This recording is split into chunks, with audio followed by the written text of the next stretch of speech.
আহিলোঁ পূজা চাবলৈ, লক্ষী পূজা। আৰু এইফালে আমাৰ পাৰ্টিটো বহুত আহিছিলোঁ, কিন্তু মানে অলপ হেৰাই গ'ল। আৰু এতিয়া ইমানখিনি আছে, বাকীখিনি ক'ত হেৰালে আৰু দেই। আৰু মানে বিচাৰিবলৈও টান, মানে ইমানেই মানুহ। আৰু এফালে মানে লক্ষী পূজাত মেলাও আহিছে, মেলাত অকণমান সোমালোঁ।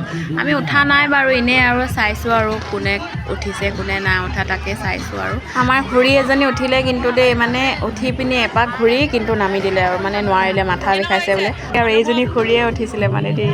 আৰু কেনেকুৱা লাগিছে সুধিছোঁ, ফিলিং বেয়া বোলে। আৰু এইফালে ডিম্পিও কৈছে একদম বেয়া বোলে। আৰু এইফালে গোটেইকেইজনী আমাৰ পাৰ্টি লগ পালোঁগৈ বহুত দেৰি মূৰত।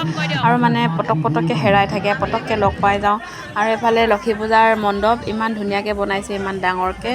আৰু ইমানেই মানুহ, মানে দুৰ্গা পূজাতে ইমান মানুহ নহয় নেকি, লক্ষী পূজাত ইমান মানুহ হয়। আৰু এফালে পূজা মণ্ডপৰ আগফালে জুবিন দাক শ্ৰদ্ধাঞ্জলি জনাইছে। আৰু সকলোৱে তাত ফটো মাৰিছে। আৰু মানে ইয়াত ফটো মাৰিবলৈ চান্সেই পোৱা নাই, মণ্ডপৰ একদম আগফালে লগাই থৈ দিছে। আৰু সকলোৱে ইয়াতে ফটো মাৰিছে। আৰু মই তাকে অকণমান ভিডিঅ' কৰি ৰাখিলোঁ। আৰু অৱশেষত ঘূৰি ঘূৰি বহুত ডাঙৰ হোটেল এখনতে সোমাইছিলোঁ, কিন্তু খাবলৈ ইমান বেয়া লাগিলে মানে, হ'লেও আৰু লাহেকৈ খাই গুচি আহিলোঁ।